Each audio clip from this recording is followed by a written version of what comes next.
देव भगवान अल्लाह, खुदा, ईश आदि नाम एक ही शक्ति के हैं। वो कैसा है, कहां है, कैसे मिलता है, किसने देखा है?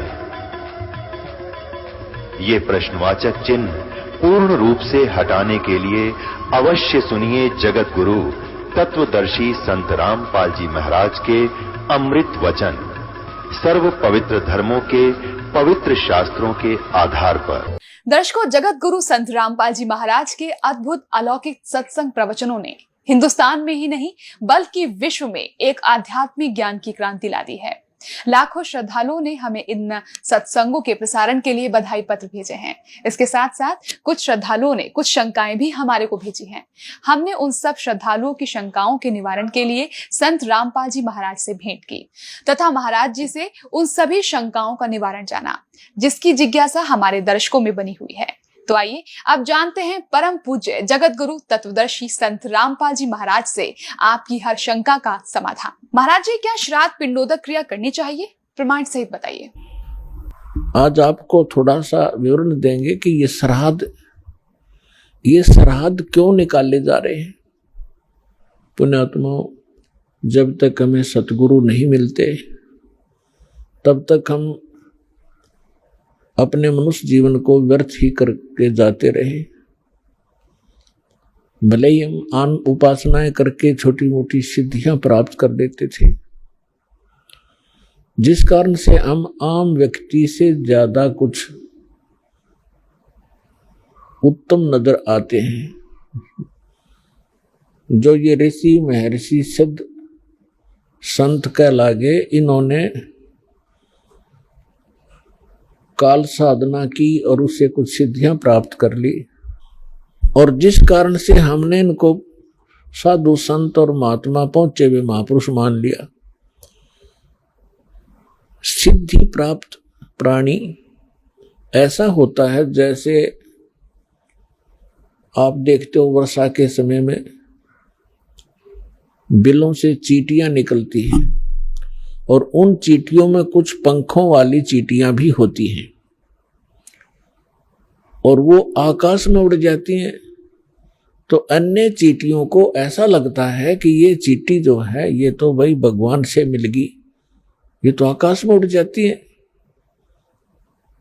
और फिर क्या होता है, जब या तो किसी दीपक के ऊपर जल के मर जाती है वो आकाश में उड़ने वाली चींटियां, या किसी बल्ब के ट्यूब के चारों ओर चक्कर काट काट के वो पंख रहित होकर जमीन पर गिर जाती है, और अंत में वो चींटी की चींटी ही हो जाती है।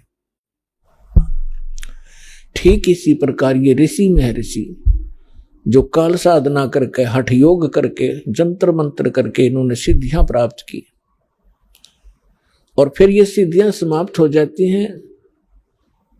कुछ एक इनके उल्टे सुल्टे कार्य ये कर देते हैं, किसी को श्राप दे देते हैं, किसी को दुआ देते हैं, किसी को बद दुआ दे करके फिर ये लास्ट में जीव के जीव ही रह जाते हैं। तो सत्संग सुनने से हमें ज्ञान होता है कि कौन सी साधना करनी चाहिए, कौन सी ना करनी चाहिए।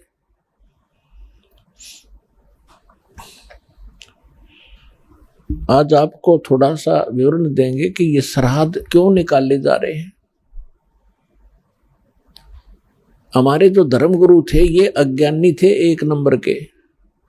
इनको ना अपने सिलेबस का पता था, अपने टेक्स्ट की बुक्स का पता नहीं।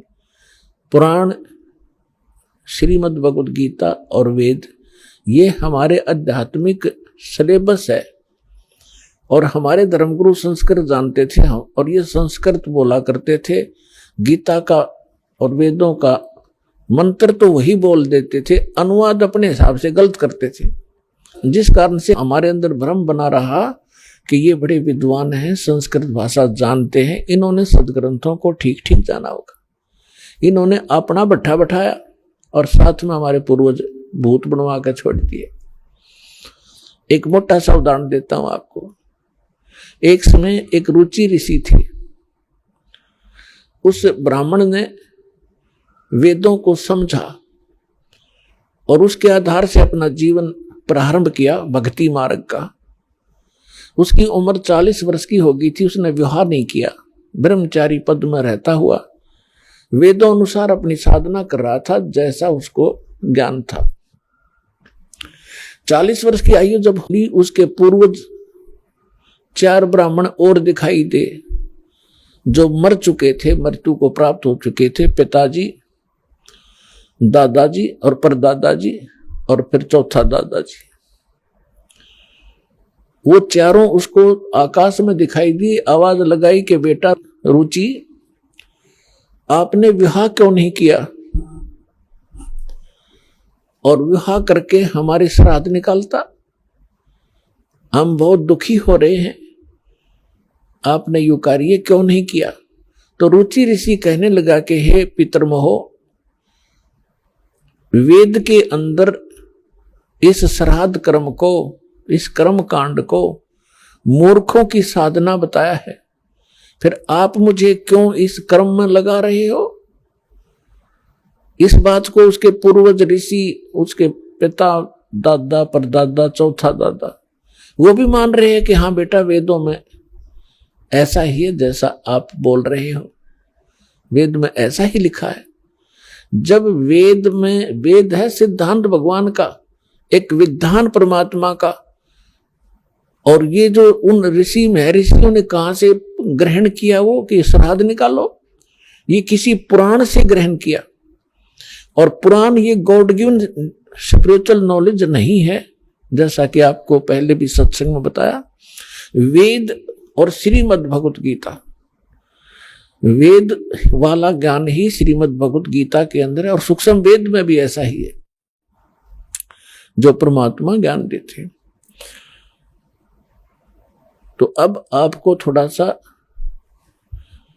मार्कंडेय पुराण से ये प्रकरण रूबरू करते हैं, जिसमें रुचि ऋषि और उसके पूर्वजों का जो भूत बनकर धक्के खा रहे हैं और अपने पुत्र को भी उसी विवश कर रहे हैं कि तू भी मन भूत गलत साधना करके। ये देखिएगा मार्कंडेय पुराण, मार्कंडेय पुराण सचित्र मोटा टाइप, केवल हिंदी संक्षिप्त, गीता प्रेस के रूप से प्रकाशित है। और ये कहां से छपा है, अब इसके हम आपको ले चलते हैं 242-43 पे। ये देखिएगा 242 पृष्ठ पे मार्कंडेय पुराण, संक्षिप्त मार्कंडेय पुराण, रोच्य मुनि की उत्पत्ति कथा। मार्कंडेय जी कहते हैं, ब्रह्मन पूर्व काल की बात है, प्रजापति रुचि ममता और अहंकार से रहित इस पृथ्वी पर विचरते थे। उन्हें किसी से भय नहीं था, वे बहुत कम सोते थे। उन्होंने न तो अग्नि की स्थापना की थी और न अपने लिए घर ही बना रखा था।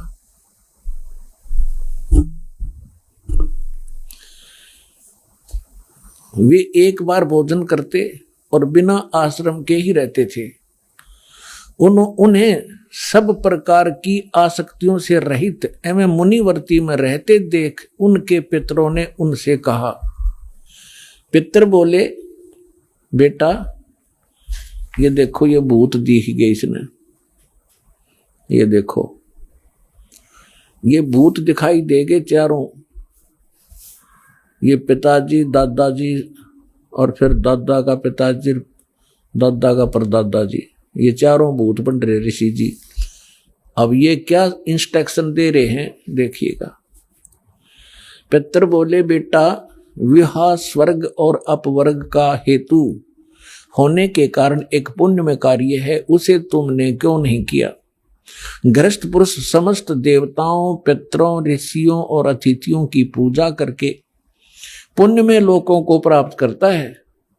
वह स्वाहा के उच्चारण से देवताओं को, श्रद्धा के शब्द से पितरों को तथा अन्नदान, बलि वैश्वदेव आदि से भूत आदि प्राणियों एवं अतिथियों को उनका भाग समर्पित करता है। बेटा हम ऐसा मानते हैं कि गृहस्थ आश्रम को स्वीकार न करने पर तुम्हें इस जीवन में क्लेश पर क्लेश उठाना पड़ेगा और मृत्यु के बाद और दूसरे जन्म में भी कलेश ही भोगने पड़ेंगे। अब रुचि ऋषि कहता, पितृगण परिग्रह मात्र ही अत्यंत दुख एवं पाप का कारण होता है और तथा उससे मनुष्य की अधोगति होती है।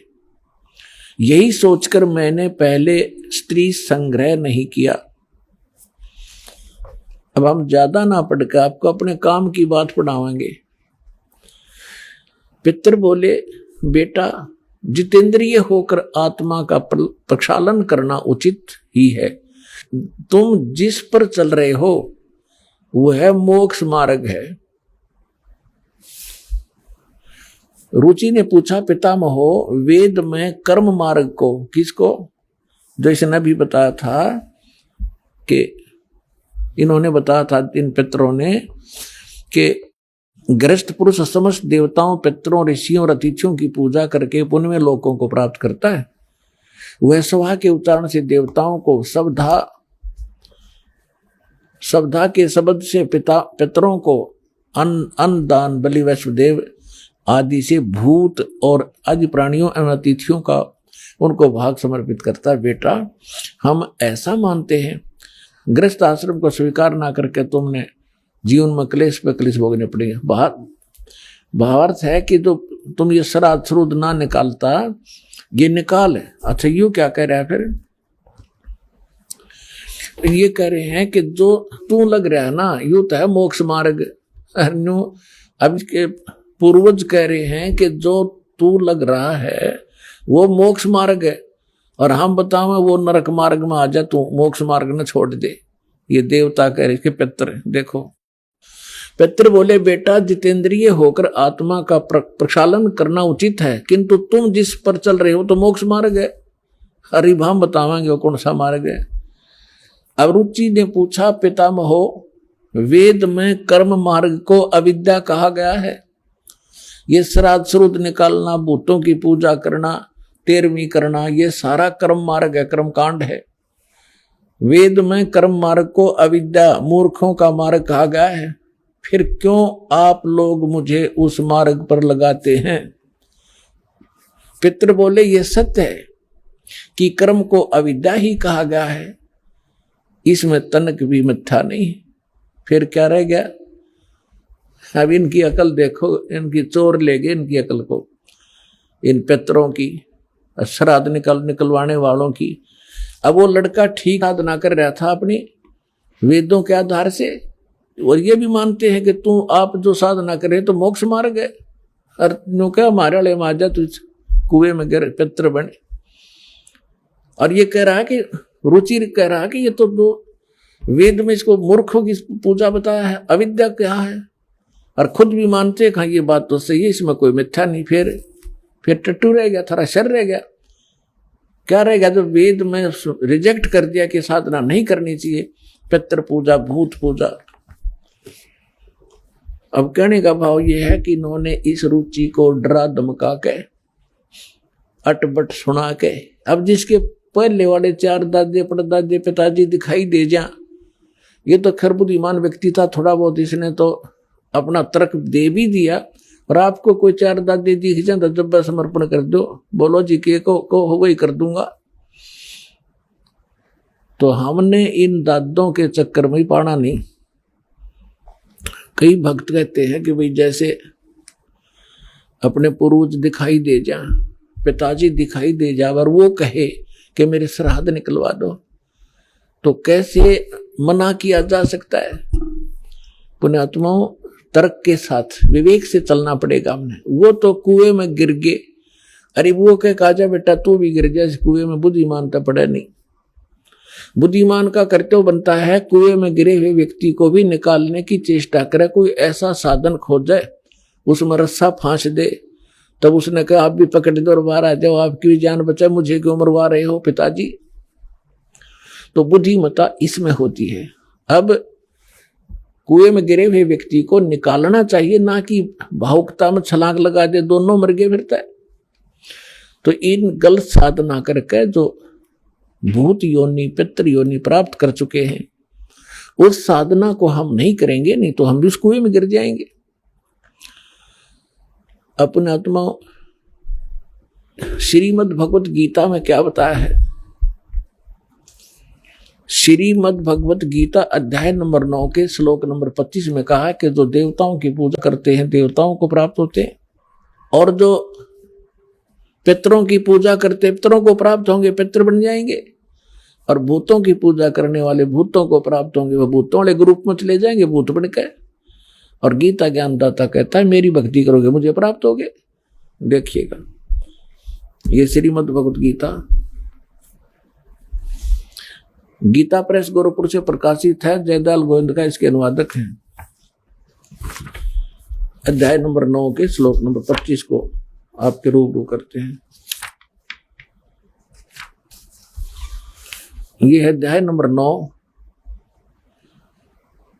श्रीमद् भगवत गीता और 25वां श्लोक।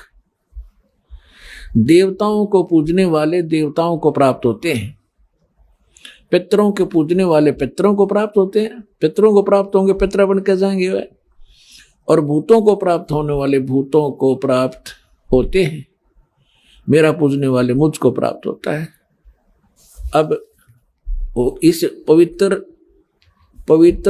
श्रीमद् भगवत गीता ने भी स्पष्ट कर दिया, भूत पूजोगे तो भूत बनोगे, पितर पूजोगे पितर बन जाओगे, और देवताओं की पूजा करोगे देवताओं के लोक में जाकर उनके अनुचर बनोगे।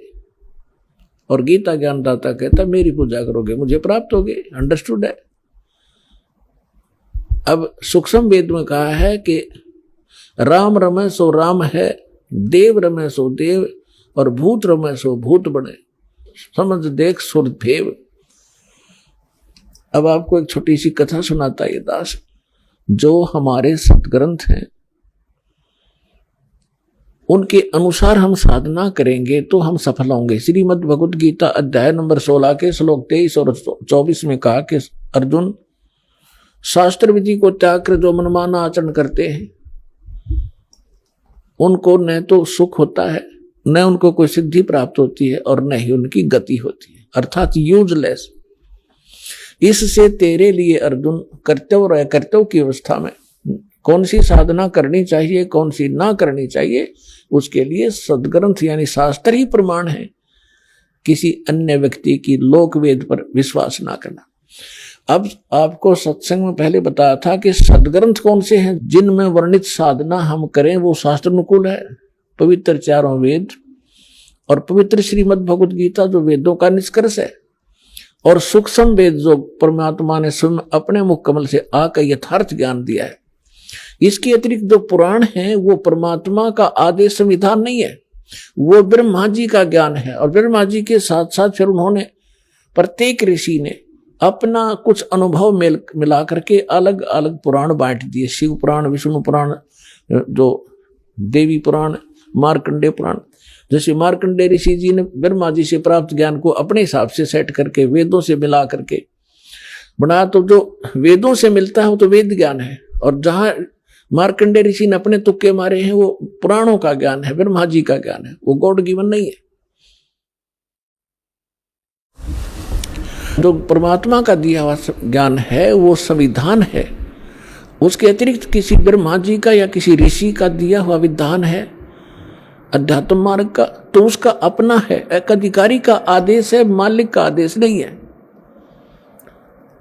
जैसे एक समय एक दरोगा जी का मित्र था, एक ग्रामीण किसान, और उसने अपने मित्र दरोगा से कहा कि मेरा एक पड़ोसी है, साथ वाले मकान में रहता है एक व्यक्ति, और वो मुझे बहुत दुखी करता है, कोई समाधान बताओ। तो दरोगा जी ने कहा कि मार उसका लठ, माफ देख लूंगा। अब उस व्यक्ति ने अपने मित्र दरोगा जी यानी एक अधिकारी की आज्ञा का पालन करके अपने पड़ोस वाले उस व्यक्ति के साथ झगड़ा ठान लिया और उसका लठ मार दिया। लठ मारने से उसकी मृत्यु होगी। अब उस व्यक्ति ने एक अधिकारी की आज्ञा का पालन करके राजा का विधान भंग कर दिया राजा का विधान है कि कोई किसी की हत्या करेगा तो उसको सजाए मौत होगी। वही अधिकारी, वो SHO, अपने उस मित्र को अरेस्ट करना पड़ा उसने और हवालात में डालना पड़ा और फिर उसको सजाए मौत होगी। तो पुण्यात्माओं, जो वेद, गीता और सूक्ष्म वेद, ये है विधान परमात्मा का। इसके अतिरिक्त कोई व्यक्ति विशेष या कोई ऋषि विशेष या कोई देव विशेष अपने सत्र का कोई ज्ञान आपको देता है, आदेश देता है कि ऐसा कर लो, ऐसा कर लो। अगर वो वेदों में नहीं मिलता है तो वो परमात्मा का विधान खंड होगा उसकी आज्ञा पालन करने से। अब आपको थोड़ी सी झलक दिखाते हैं इन पितरों, इन ये कहां से लाए श्राद्धने का ये सिस्टम। हमने, अब आपको रोना आया करेगा, हमारे पूर्वजों की दुरुक्ति करवा दी इन लोगों ने, अंधों ने।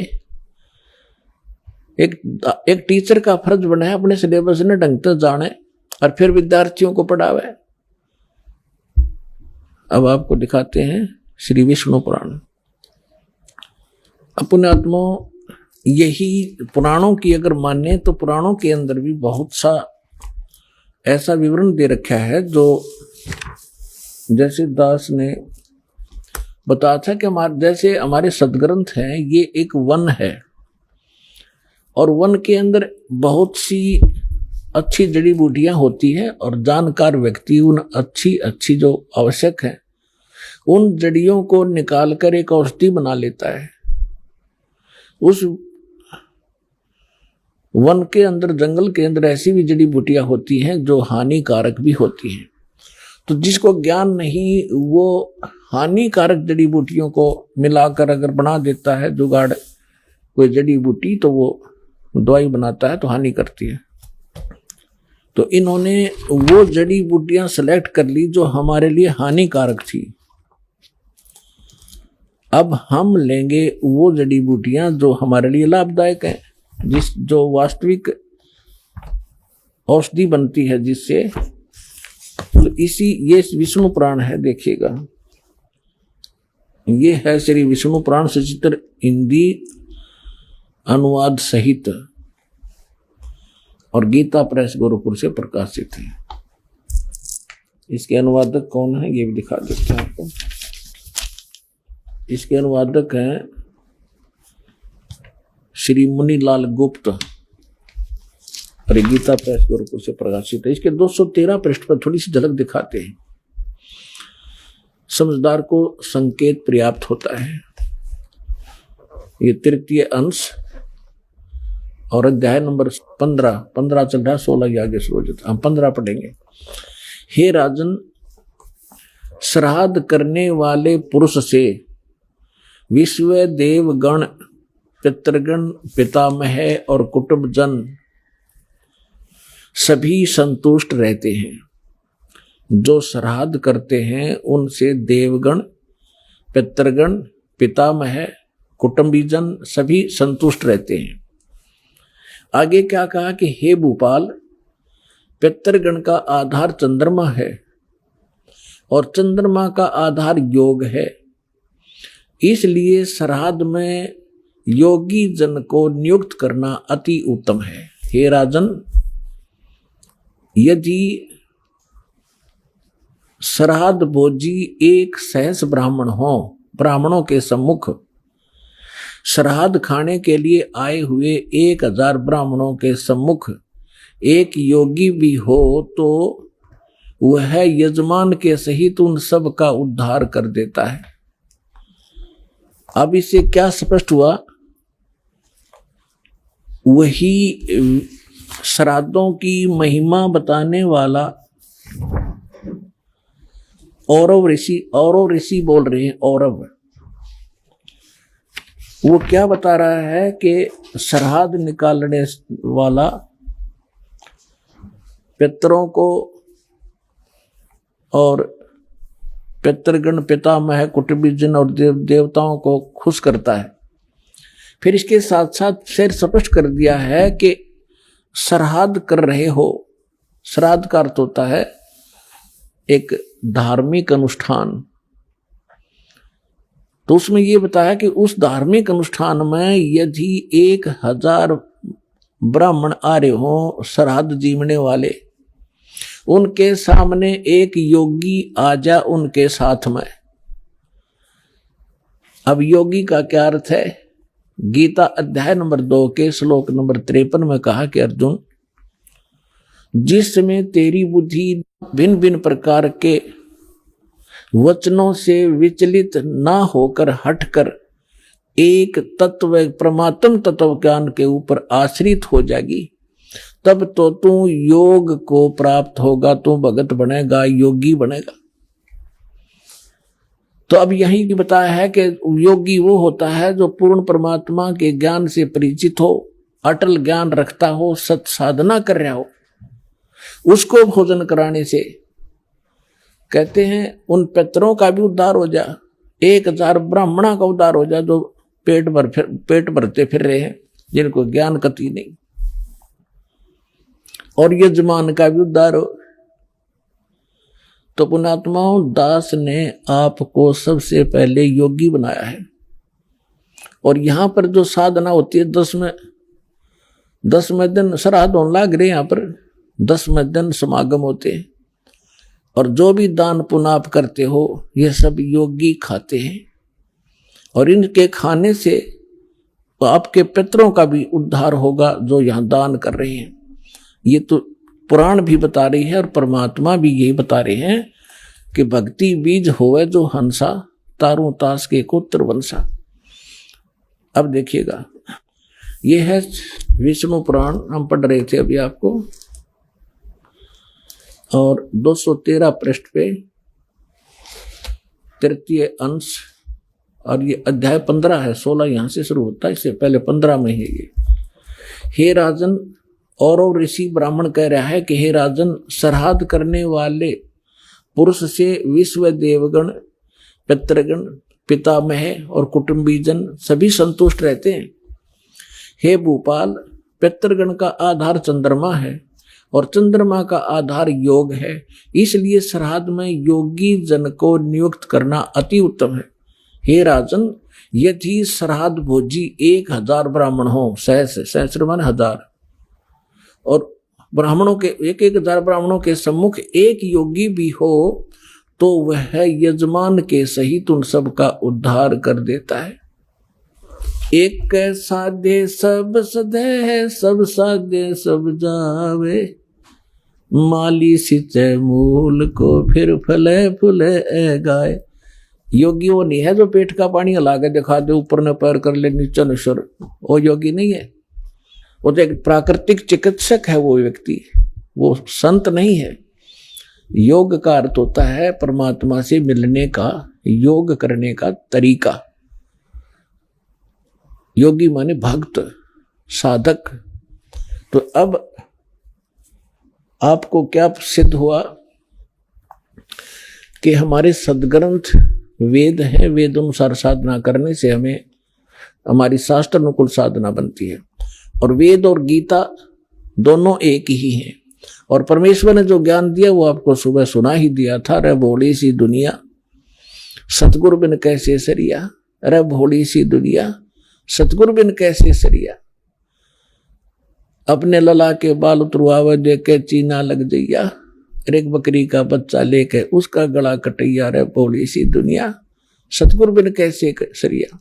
फिर काचा पाका भोजन बना के और माता धोकने गईया, और उस माता ऊपर कुत्ता मुत्ता, ओ क्यों ना मर गईया, रे भोली सी दुनिया, सतगुरु बिन कैसे सरिया। जीवित बाप के लट्ठम लट्ठा, जीवित बाप के लट्ठम लट्ठा, और मुए गंग पुचैया, जब आवे आसुज का महीना फिर कौआ बाप बनैया, रे भोली सी दुनिया, सतगुरु बिन कैसे सरिया। और उन्हीं से प्राप्त ज्ञान को गरीबदास साहब जी कहते हैं कि प्रेत सला पर जा बिराजे पितरों पिंड भराई, और बहुर श्राद्ध खान को आए फिर काग भय कलमाही। नर से तीतु पशुआ की जय गद्दा बैल बनाई, ये 56 भोग कहा मन बोरे, कित कुर्डी चरडे जाई। फिर क्या बताते हैं, जय सतगुरु की संगत करते ये सकल कर्म कट जाई, अमरपुरी पर आसन होते जहां धूप ना छाई। यदि तुम सतगुरु की शरण में आ जाते, ये सारे फंड छूट जाते, ना अपसराध निकालने, ना पितर बनना, ना भूत बनना, और सतलोक चले जाते।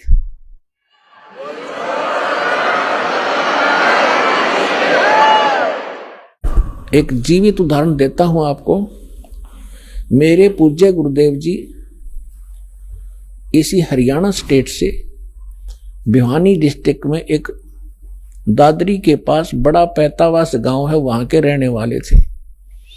उनका जन्म पवित्र ब्राह्मण कुल में हुआ था, लेकिन उनको ज्ञान हो गया था कि जिस आधार से ये ब्राह्मण ब्राह्मण कहलाते हैं, ये ब्राह्मण नहीं है, ये तो एक परंपरा पड़ेगी। जैसे कोई वैद्य था और बहुत सुप्रसिद्ध वैद्य था, नब्ज पकड़ते ही रोग बता देता था और बढ़िया औषधि देकर स्वस्थ कर देता था। तो उस वैद्य के वंशजों को आने वाले समय में वैद्य कहने लग गए सारे, कृपाराम वैद्य, बलवान सिंह वैद्य, फलाना वैद्य। और वो वैद्य है, केवल सरनेम बन गया उनका, वो वैद्य नहीं है। उस वैद्य के वंशज होने के कारण वैद्य नाम से प्रसिद्ध हो गए। और जानते नहीं पेट के दर्द की दवाई फिर खाक वैद्य है वो। इसी प्रकार जो ब्राह्मण हैं वर्तमान के, जिनको हम ब्राह्मण कहने लाएंगे, ब्राह्मण, तो उस कुल में हमारे पूज्य गुरुदेव जी का जन्म हुआ। और उनको जब ज्ञान हुआ, जब पता चला कि ये तो केवल ब्राह्मण है, पंडित नहीं है। पंडित सोए जो पिंड की जाने। मेरे दादा गुरु जी थे, वो दिल्ली के अंदर छावला गांव के जाट थे, किसान। और वो हमारे जो दादा गुरुजी के जो गुरुजी थे, जो जिनके वो संपर्क में आए, उन्होंने उनको काशी विद्यापीठ में पढ़ा दिया, उस किसान के लड़के को। और फिर वो 4 विषय के आचार्य बन गए। उनको पंडित चिदानंद नाम से जाना जाता रहा। आज भी उनका खरखोदा के पास में, जिला सोनीपत हरियाणा में, एक गोपालपुर छोटा सा गांव है, उसमें उनका आश्रम है हमारे दादा गुरुजी का। उस पर बोर्ड लगा हुआ है, पंडित चिदानंद आश्रम। वो जाट होकर पंडित को आए, और हमारे गुरुदेव जी ब्राह्मण थे। बोले नहीं, हम ब्राह्मण नहीं, हम संत हैं। तो कहने का भाव ये है कि मेरे पूज्य गुरुदेव जी जब 15-16 वर्ष की आयु के थे, खेतों में पशु चरा रहे थे। पहले यही काम करते थे, गौवें चराते थे अपने अपने। इनके जमीन भी थी, खेती भी करते थे। और हमारे जो दादा गुरु जी थे, उनके संपर्क में आ गए। इनको प्रेरणा हुई। इन्होंने सोचा कि यदि मैं घर से निकलूंगा वैसे, तो पीछे पीछे घर वाले भाग लेंगे, ये फेर लाओगे पकड़ के। उन्होंने ऐसी सूझबूझ की। पहले वन बहुत होते थे, जंगल होते थे बड़े बड़े। इन्होंने क्या किया, एक दिन 2 कपड़े ले गए अपने, 2 ड्रेस, एक पहन गए, एक और ले गए। और शाम के समय जब पशुओं को लेकर चलने का समय हुआ, अपने साथी दूसरे ग्वालों से कहा कि आप चलो, मैं आ रहा हूं, एक बार फ्रेश होया हूं। जंगल में घुस गए और वो अपने पशु लेकर घर न आ गए। उन्होंने क्या किया, जंगल में जाके दिन में वो देख आए थे सारा साजबाद। एक पशु खा रखा था किसी हिंसक पशु ने, किसी शेर ने या भेड़िए ने, कोई बकरा बुकरा खा रखा था। उसकी अस्थि पड़ी थी। उनके पास, उनके ऊपर अपने कपड़े डाल दिए जो पहन के गया था, और दूसरे पहन करके वो सीधे चले गए जहां मेरे गुरुजी थे, उनके गुरुजी थे। अब रात्रि का समय हो गया। उस समय कोई ऐसा टॉर्च टार्च भी ना होया करती गांव में। लगभग 100-125 वर्ष पहले की बात है। कुछ देर इंतजार की भाई। वो उनका नाम था हरद्वारी, बचपन का। तो घर वालों ने पूछा, और दूसरे साथियों जो उनके साथ गए थे ग्वाले, भाई हरद्वारी नहीं आया। उन्होंने कहा कि वो आता ही होगा, वो फ्रेश होने चला गया था थोड़ा सा अंदर। काफी देर इंतजार करके घर वालों ने चिंता पड़ गई, भाई कोई हिंसक पशु रहते हैं यहाँ पर जंगल में, और बालक को कहीं हानि ना पहुंचा दी हो। 10-15 व्यक्ति चले साथ में ग्वालों को लेकर के, जिनने देखा था इधर गया था अंधेरे में। उसमें ऐसी टॉर्च टार्च भी ना थी, एक दीपक सा जला रखा था, लालटेन दे रखी थी, थोड़ा थोड़ा टिमटिमाता सा प्रकाश था। ढूंढते ढूंढते खोजते खोजते अंदर गए, देखा तो वहां कपड़े पड़े, अस्थि पड़ी, एकदम अंधे हो गए। कहने लगे भाई बच्चा तो खा लिया, हो तो ये पड़ा भाई। फटाफट उसको उठाया, कपड़ों में बांधा, लाकर अर्थी बनाकर सुबेरे सुबेरे फूक दिया। और फिर होगी उसकी 13वीं शुरू, अस्थि ठाई, फिर गंगा में डाल के आए, फिर 13वीं करी, महीना करा, 6 माही करी, वर्षी करी, और फिर हो गए वो श्राद्ध शुरू। वो जा रहे अपना कल्याण कराने के लिए। जब उनका सतलोक गमन का समय हुआ, मेरे पूज्य गुरुदेव जी मुख्य तौर पर पंजाब में रहा करते थे। पंजाब में एक तलवंडी भाई नाम का छोटा सा कस्बा है, फिरोजपुर जिले में,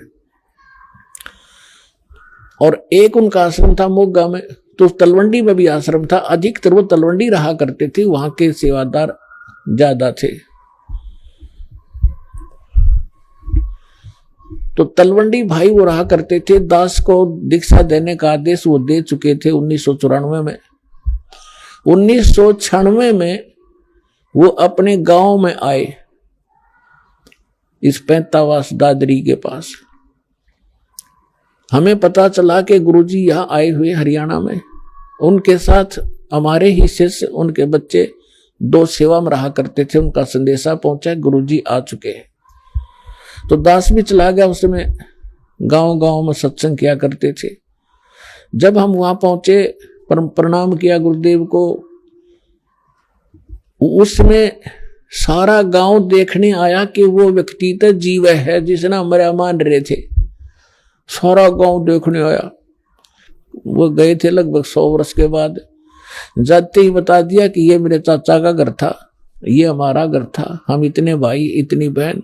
तब उनको यकीन हुआ सचमुच तो वही हरिद्वारी है। सारी पीढ़ी बता दी।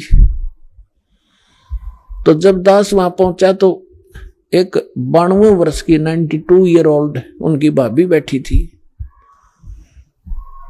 ऐसे बात चलती रही। मैंने उनसे पूछा कि जब हमारे गुरुजी घर त्याग कर चले गए थे तो आपने पीछे से कैसा महसूस किया? यहां नहीं थे, आपने मृत मान रखा था। तो उसने कहा भाई मैं आई ना, जब मुझे पता चला था कि इनका एक भाई निसंतान मर गया, बे औलादा मर गया, ऊत नपूत कहा कर देसी भाषा में। और इनके हिस्से की जमीन थी 3-4 एकड़, 4-5 एकड़ जमीन इनके हिस्से में आती थी। उसको मेरे पति और दूसरा मेरे पति का भाई, 3-4 भाई थे, वो प्रयोग किया करते थे। और जब घर में कोई ऊक चूक हो जाती, खेती ना होती, पशु मर जाते या कोई बालक बीमार हो जाते, तो हम पूछने जाया करते थे अपने पुरोहित पे, और वो पतरा वतरा दिखाया करते।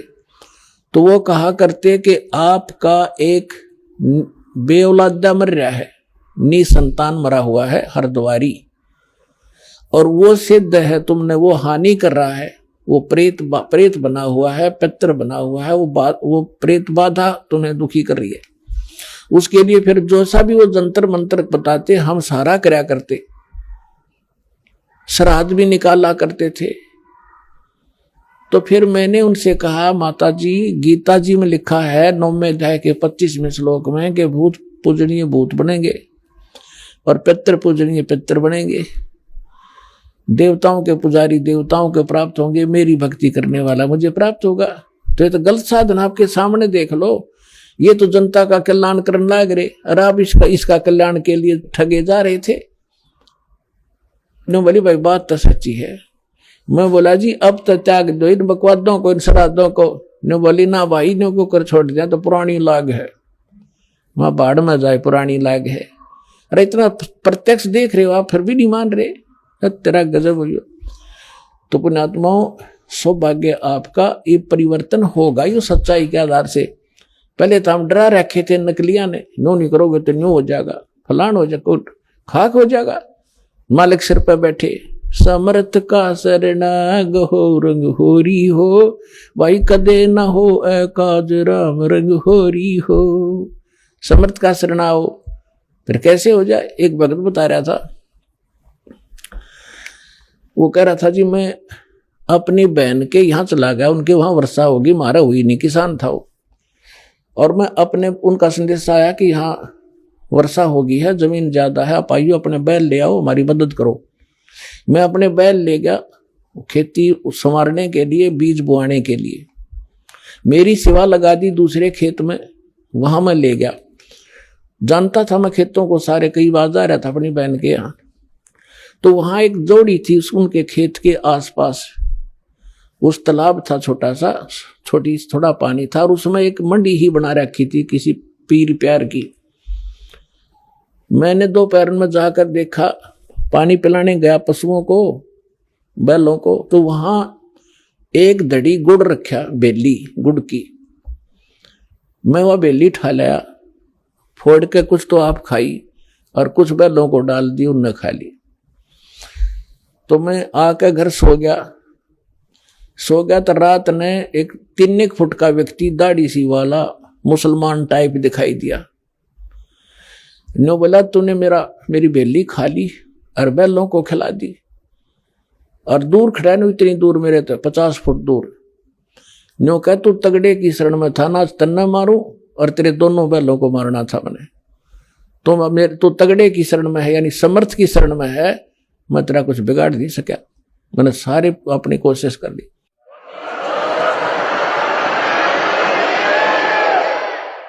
तो मैं सुबह उठा, मेरा पसीने आ रहे, डर गया मैं। फिर उसने देख कर अकल सकल सी उसकी, मैंने अपनी बहन से पूछा कि मैंने ऐसे ऐसे एक बेली रखी थी गुड़, आप खा लिया, कुछ बैलों को खिला दिया, और मुझे ऐसे ऐसे कितनी उम्र साइज का एक व्यक्ति दिखा, मुसलमान जैसा, यू के है। तो उसकी बहन बोली, रे भाई तू बच क्यों कर गया, उसने तो गढ़े चेटक कर रखे हैं, जब उसका किसी ने इतना भी कोई सामान उठा लिया ने, उसको मारे और उसके पशुओं में इतनी हानि कर दिया था, हाहाकार मचा देता, तुम बचा क्यों करे। फिर बोला, मुझे और दृढ़ विश्वास हो गया, बच गया मैं। वो तो हाथ जोड़ के गया, फिर मेरे गुरु जी का गए ने बोला, तू तगड़े की शरण में है, और जा शरण में ना होता तन्ना तुझे मारता और तेरे बैलों को खत्म करता। तो पुण्यात्मा, समर्थ का शरणाग हो, रंग होरी हो, भाई कदे न हो ए काज, राम रंग होरी हो। आइए अब हम उन श्रद्धालुओं के अनुभव जानते हैं जो जगत गुरु तत्वदर्शी संत रामपाल जी महाराज जी से दीक्षा प्राप्त कर चुके हैं तथा उनके द्वारा बताए गए भक्ति मार्ग पर चल रहे हैं। नमस्कार सर। नमस्कार सर साहब। शुभ नाम है जी आप जी का? मेरा भक्त शिशुपाल दास है। सर कहाँ से आए आप? मैं मेरकपुरा पोस्ट मसूरी, जिला भिंड, मध्य प्रदेश से आया हुआ हूँ। सर क्या काम करते हैं आप? मैं वैसे चिकित्सक हूँ, आयुर्वेद और होम्योपैथी से मैं चिकित्सा करता हूँ। सर परम संत सतगुरु रामपाल जी महाराज की शरण में आने से पहले आप कौन सी भक्ति करते थे? मैं दुर्गा जी के और हनुमान जी का विशेष भक्त था मैं कुछ टाइम तक मैं। तो जो आप दुर्गा जी की भक्ति करते थे या हनुमान जी की भक्ति करते थे, उस भक्ति से आपको क्या लाभ मिलता था? नहीं, वैसे विशेष लाभ मुझे कभी नहीं हुआ। सर परम संत सतगुरु रामपाल जी महाराज की शरण में आप कैसे आए? मेरे पैर में गैंग्रीन हो गया था 25 अप्रैल 2009 को। मैं भिंड पहुंचा था, उस टाइम चुनाव का माहौल था। मुझे एक बंदा लेके गया था, भिंड हॉस्पिटल में लेके गया था। वहाँ जाके उन्होंने भर्ती करवाया, तो डॉक्टर ने देखते से बोले ये तो पैर में गैंग्रीन है, बोले पैर काटना पड़ेगा मुझे। तुमने अब जो भी हो, तो घर पे से मैं अकेला आया तो वो वापस चले गया था। उसके बाद में मैं हॉस्पिटल में पड़ा रहा, सुबह से शाम तक मैंने करीबन बहुत सारे डॉक्टरों को बताया, सभी का एक ही इलाज था। सभी ने एक ही बात कही थी मुझे कि आपका पैर काटना पड़ेगा, गैंग्रीन है, इसके पैर काटने के अलावा इसका कोई भी ट्रीटमेंट है ही नहीं इसका। बाद में मेरा चिकित्सा पिताजी भी आ गए थे घर से। मुझे पढ़ने लिखने का काफ़ी शौक था। वहीं पर एक अपना भगत था, उन्होंने बाद में लाके मुझे एक पुस्तक दी थी, भक्ति सौदागर को संदेश। जब उसको मैंने पढ़ा और उसको समझा मैंने, तो मैं जब इन लोगों को इसमें जिनको फ़ायदा हुआ है, उन्होंने ये कहा मैंने जब इनको फ़ायदा हो सकता है तो फिर मुझे क्यों नहीं हो सकता, हमने कि मेरा पैर क्यों नहीं बच सकता। मैंने अब पैर कटे या जाए, मैं जाऊँगा ज़रूर। तो जो भगत ने मुझे पुस्तक दी थी, उसने मुझे कहा कि अर्जी लगा दो। मैंने अर्जी वर्जी भी लगाना मैं नहीं जानता, अर्जी भाई तुम लगाओ, मैं चलूँगा निश्चित, ये मेरा दृढ़ प्रतिज्ञा थी मेरी। तो बाद में जब मेरा पैर कटने की नौबत आ गई, बिल्कुल उन्होंने डेट फिक्स कर दी मेरी। उसके जस्ट 2 दिन पहले उन्होंने, जैसे शनिवार को मुझे डेट फिक्स करी थी सोमवार का पैर काटने के लिए, मैंने अब जो कुछ भी है, तो डर के मारे मेरे तो वैसे ही हालत मेरी ख़राब हो गई थी। पैर में सूजन थी काफ़ी, इतनी थी मेरे को, जांग पे से पैर कटना था मेरा, डॉक्टर भी बोले। पर अचानक कर सोमवार को एकदम आश्चर्य सा हुआ। पुस्तक तो मैंने पढ़ी थी गुरुजी के अपने, तो बस एक ही नाम रटा करता था मैं, हे कबीर महाराज, हे रामपाल जी महाराज मेरी रक्षा करो, बस इतनी मैंने डोर लगा के रखी थी। उसके बाद में मुझे जो भी फायदा हुआ, सोमवार को मेरा पैर बिल्कुल सूख के एकदम कांटा हो गया।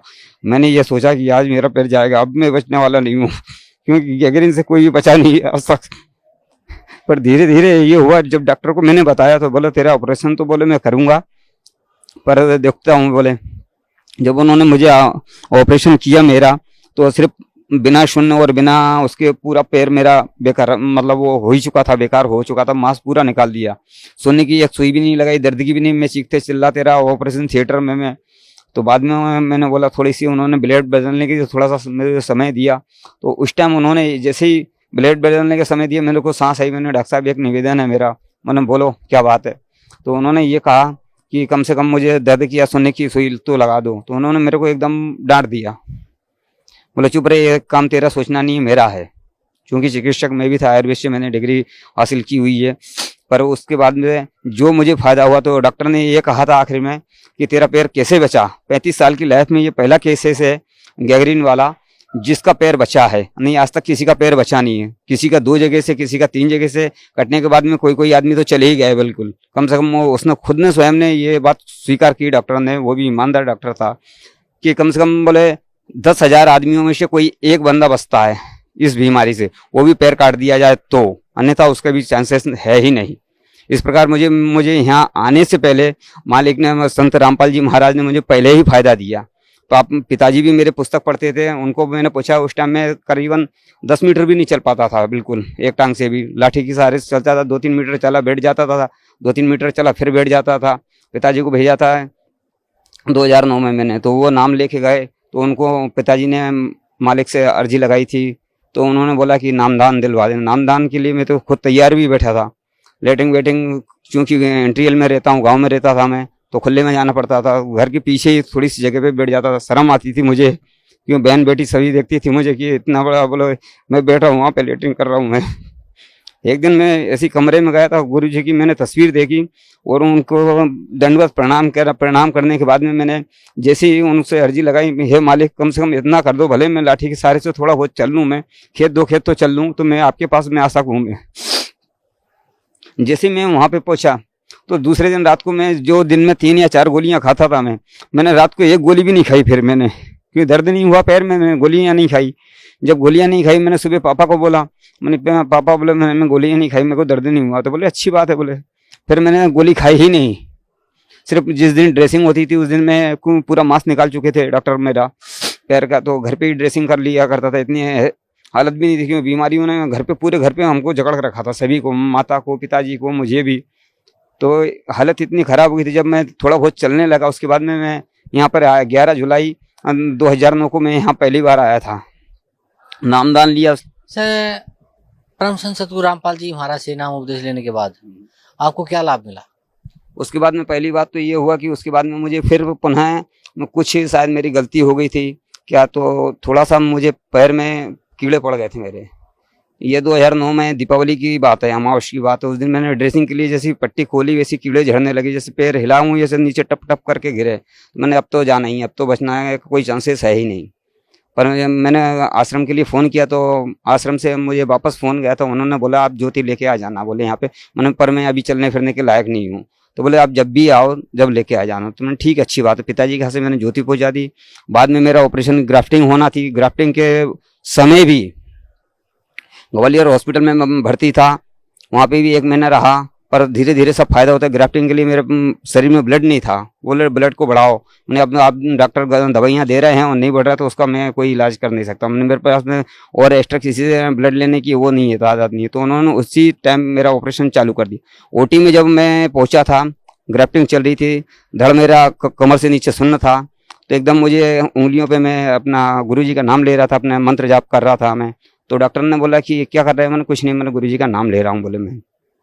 ऐसे करते करते एकदम मुझे कुछ देर बाद बातों में उनके मेरा ध्यान बटा, मेरे को घबराहट सी हुई तो उन्होंने ऑक्सीजन दे दिया मुझे। ऑक्सीजन कब निकाला उन्होंने, क्या किया, मुझे फिर पता नहीं है, पर बाद में उनकी एक शब्द मेरे कानों में गूंजा था, देखो मूवमेंट कर रहा है बोले ये।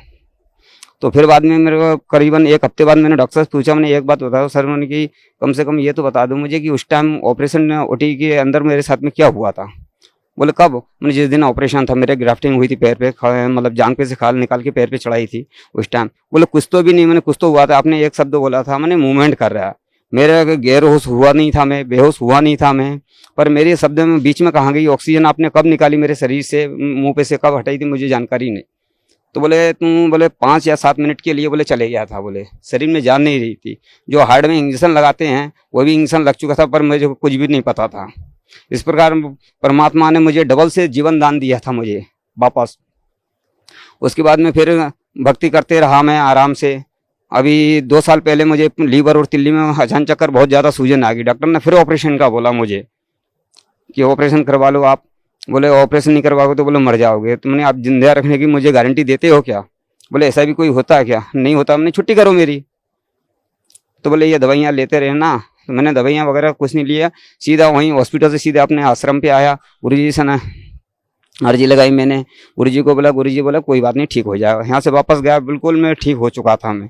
इस प्रकार तो मुझे फायदा स्वयं को हुआ। मिसेस को भी मेरे फिर बाद में करीबन पैर में दर्द होता था, मैं घर में अकेले ही जुड़ा था और पापा जुड़े थे और कोई नहीं आ रहा था मेरे यहाँ से। मिसेज भी मतलब घर में सब पूजा पाठ वगैरह सब मैंने बंद कर रखी थी सभी कुछ, पर मैसेज आ नहीं रही थी। उनके पैर में दर्द चालू हुआ, चूँकि चिकित्सक मैं भी हूँ, मैंने भी दवाइयाँ दी, दूसरी जगह भी 2-3 जगह से दवाइयाँ लगी थी, उनको कोई फायदा नहीं हुआ। तो मैंने एक काम करो, मैंने चलो बोले गुरु जी मालिक के पास में चलो, महाराज जी के पास में, संत रामपाल जी महाराज के पास में चलो, फायदा हो जाएगा। तो बोले मरती क्या नहीं करती। वही किस्सा उसके साथ में हुआ। उन्होंने दंडवत प्रणाम किया, बोले फायदा तो नहीं हुआ। हमने धीरज रखो, थोड़ा थोड़ा मैंने आराम मिलेगा। तो उनको फिर मैंने अमृत जल थोड़ा सा पिलाया और रात भर में उनको आराम मिल गया। जहाँ लाठी के सारे से वो चल रही थी बिल्कुल बेधड़क चलने लगी, आराम मिल गया। फिर उसके बाद में मिसेज को भी फायदा हुआ, बच्चे को भी फायदा हुआ। आज कुल मिला के हम सभी लोग सुखी हैं। सर, परम संत सतगुरु रामपाल जी महाराज से नाम उपदेश लेने के बाद आप जो बता रहे हैं कि भाई जैसे आपका पैर कटने वाला था वो ठीक हो गया, फिर आपको और भी बहुत से रोग थे, आप एक चिकित्सक होते हुए भी अपना इलाज नहीं कर पा रहे थे, फिर आपने परम संत सतगुरु रामपाल जी महाराज से प्रार्थना की, उनसे अरदास लगाई, तो माता आशीर्वाद से आपके वो रोग ठीक हो गए। आपकी पत्नी को भी बीमारी थी, वो भी ठीक हो गई। तो सर, भगत समाज को आप क्या संदेश देना चाहते हैं? मैं भगत समाज को संदेश यही देना चाहता हूँ, आज ये संत रामपाल जी महाराज, इनको एक संत ना समझते हुए पूर्ण परमात्मा समझिए। ऋग्वेद में लिखा हुआ है, शाप लिखा हुआ है कि पूर्ण परमात्मा इंसान के पाप से पाप कर्म को भी काट कर 100 वर्ष की आयु प्रदान करता है। मैं सभी को ये बोलता हूँ, वो लोग यहाँ पे बरवाला जिला हिसार हरियाणा में आए और अपना आत्म कल्याण करवाएं। जी धन्यवाद आपका, बहुत बहुत धन्यवाद। नमस्कार सर। सर साहब, सर क्या शुभ नाम है जी आपका? मेरा नाम सर अखिलेश दास हैगा। मैं ग्राम महुआ चाचर, जिला हरदोई, यूपी का रहने वाला हूँ। सर ये क्या काम करते हैं आप? सर मैं राजमिस्त्री हूँगा। सर, संत रामपाल जी महाराज की शरण में आने से पहले आप कौन सी भक्ति करते थे? सर मैं इनसे पहले जो है हमारे घर में जो है ब्रह्मा विष्णु महेश की ये पूजा वूजा और जो व्रत करते थे, देवी दुर्गा माता का जो व्रत करते थे, हम भी कभी कभी व्रत करते थे। और जो है ये हमारे इधर जो डिस्ट्रिक्ट के सीतापुर में पड़ता है नामी सारायण अमावस्या, वहाँ हर जाते थे जो है। और यही जो शंकर जी का स्थान है कि गोला लखीमपुर में, वहाँ भी जाया करते थे। लेकिन मेरे घर में कोई जो है सुख शांति नहीं होती थी, सब परेशान रहते थे। कोई लड़ाई झगड़ा मुकदमेबाजी, बहुत परेशान रहते थे। बीमारी सारे कुछ बचन नहीं हो रही थी, बहुत परेशान रहते थे सब। तो सर, संत रामपाल जी महाराज की शरण में आप कैसे आए? संत रामपाल जी की महाराज की शरण में ऐसा है, हम यहाँ से गए थे अपने सिस्टर की शादी में, शाहजहानपुर में मेरी मौसी की लड़की है, वहाँ गए थे। वहाँ शादी के बाद में मैं जो है मेरे पैर में दर्द होने लगा। दर्द होने के बाद में जो है वहाँ पे वो दर्द होने लगा, तो हमने सोचा ऐसे हल्का होगा। मैं फिर गाजियाबाद आया था, गाजियाबाद में मैं काम करता हूँ राजमिस्त्री का। उसके बाद में मेरे पैर में दर्द होने लगा, सवारी मिली नहीं, तो मैं अपने घर चला गया गाँव हरदोई महुआ चाचर को। वहाँ पे मेरे पैर में पता नहीं क्या हो गया, तो बहुत तेज दर्द हुआ। तो मैंने जो है डॉक्टर के पास ऑपरेशन करवाया। ऑपरेशन से वो इन्फेक्शन हो गया मेरे शरीर में, पूरा खून सा काला जैसा हो गया, पूरा शरीर में जहर हो गया समझ लो। इतना दर्द हो रहा था कि पूरे शरीर में फोड़े जैसे बन गए थे, इतना दर्द हो रहा था जैसे कि लग रहा हो कि अब मेरी जान बस निकलने ही वाली है, बहुत तेज दर्द हो रहा था। फिर वहाँ से लेकर के गए तुरंत हरदोई हॉस्पिटल में, कटिहार नर्सिंग होम गए, बड़ा हॉस्पिटल रहेगा, वहाँ लेके गए। वहाँ पे बस तुरंत इलाज हुआ ना, उसके बाद में मुझे कुछ वहाँ 3-4 दिन तक भूख नहीं लगी, और जो है दवाई तो कुछ हल्की थोड़ी बहुत फायदा की। उसके बाद में मेरे मामा जी और मेरी मौसी जी यहाँ से जुड़ी थी, उन्होंने यहाँ प्रार्थना की थी, इनको पता हुआ कि मतलब यहाँ पे जो मेरा भांजा है वो ठीक हो जाएगा, मैं वहाँ लाऊंगा।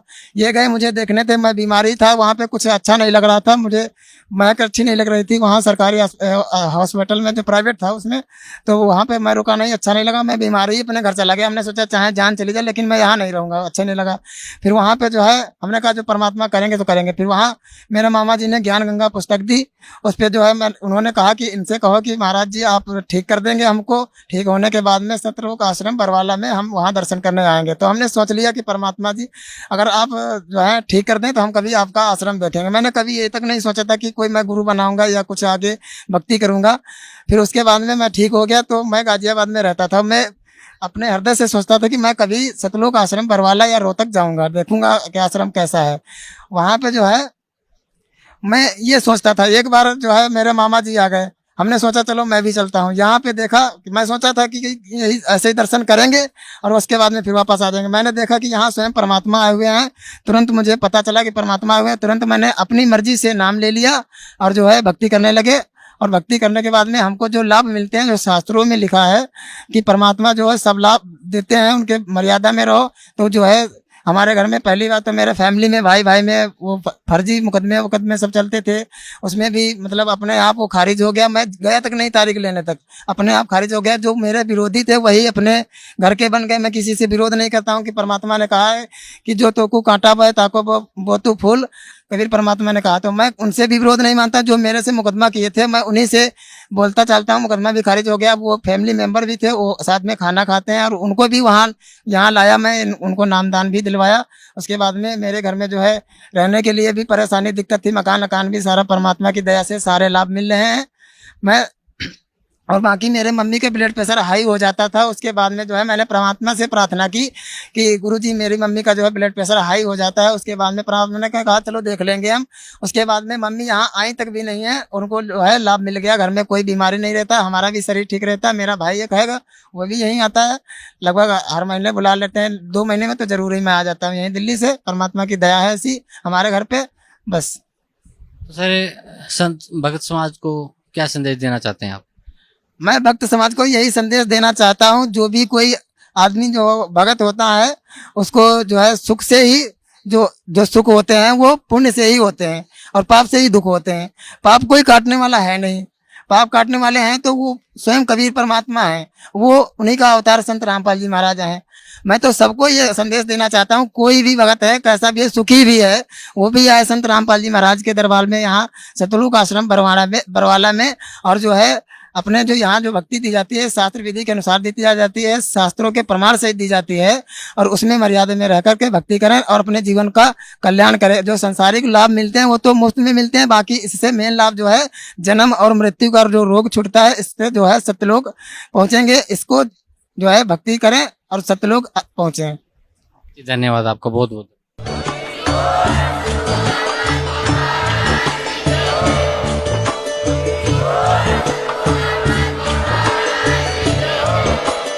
आप सुन रहे थे जगत गुरु तत्वदर्शी संत रामपाल जी महाराज जी के मंगल प्रवचन। अधिक जानकारी के लिए विजिट कीजिए हमारी वेबसाइट www.jagatgururampalji.org। संत रामपाल जी महाराज जी के शुभ आशीर्वाद से पूरे विश्व भर में 500 से भी ज्यादा नाम दीक्षा केंद्र हैं, जिन पर संत रामपाल जी महाराज जी द्वारा ऑनलाइन निशुल्क नाम दीक्षा दी जा रही है। अपने नजदीकी नाम दीक्षा केंद्र का पता करने के लिए संपर्क करें 8222880541।